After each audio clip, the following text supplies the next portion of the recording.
Good evening guys, magluluto tayo ngayon ng gulay na laing. Yan, nilalagay natin yung mantika.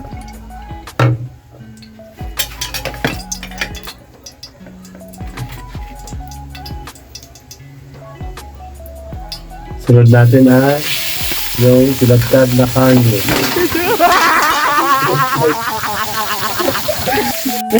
Ayan, ginigisa natin yung sinagtad na babon.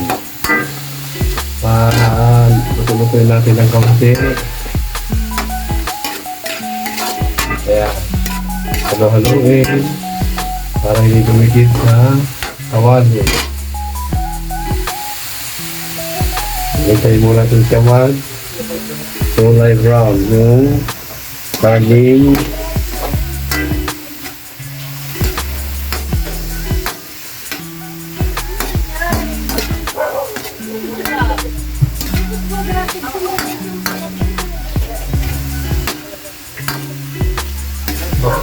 burn out po dito sa amin kaya yung tao nasa labas.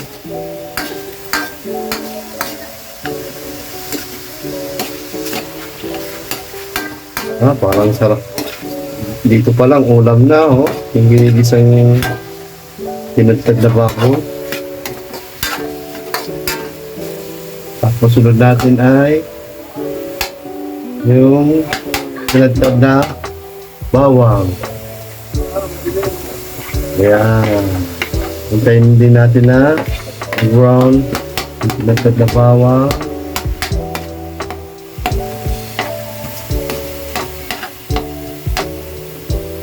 Tapos, sunod natin yung tinagtad na luya. Ayan. Niluluto siya sa mantika.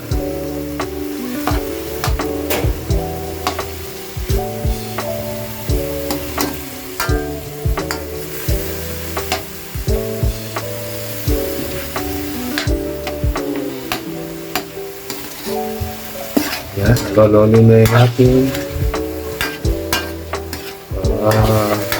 manuok yung lasa sa sinagtad na baboy.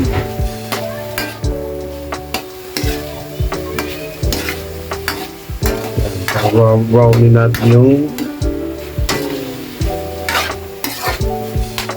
mga ingredients.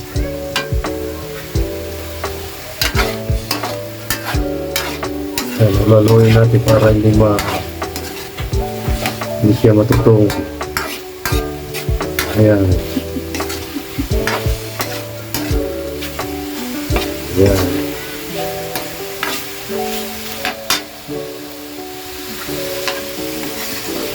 Laluin.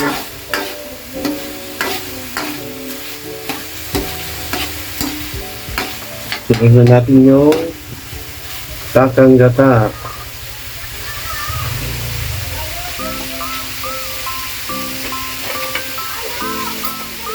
Ayan.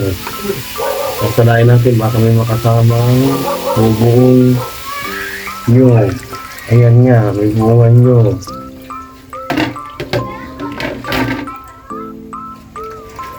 Ayan, pipigain. Asintayin natin siya kumulo bago natin ilagay yung gulay na laing. Ayan po, kumukulo na yung kanyang gata. Ilalagay na natin yung dahon ng laing. Ayan po.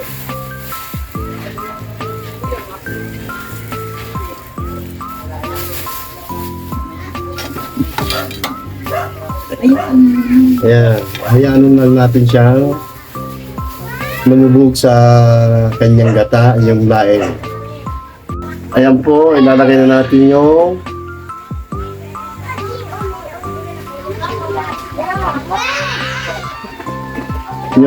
pangalawang kakang gata. Ayan, yung puro po yan.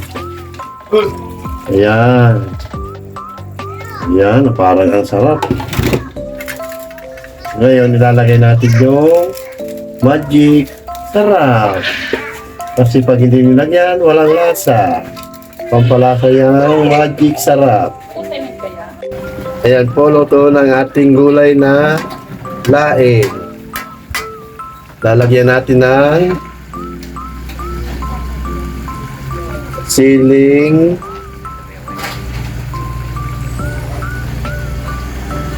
green para mabango. Ayan, siling green. Yung siling green. Lalagyan natin yung siling labuyo para medyo maanghang ng kaunti. Kaisa lang. Kasi yung mga bata baka hindi kumain sa sobrang anghang. Ayan po. Luto na po yung ating gulay na laing. Yan, yummy. Ayan, oh.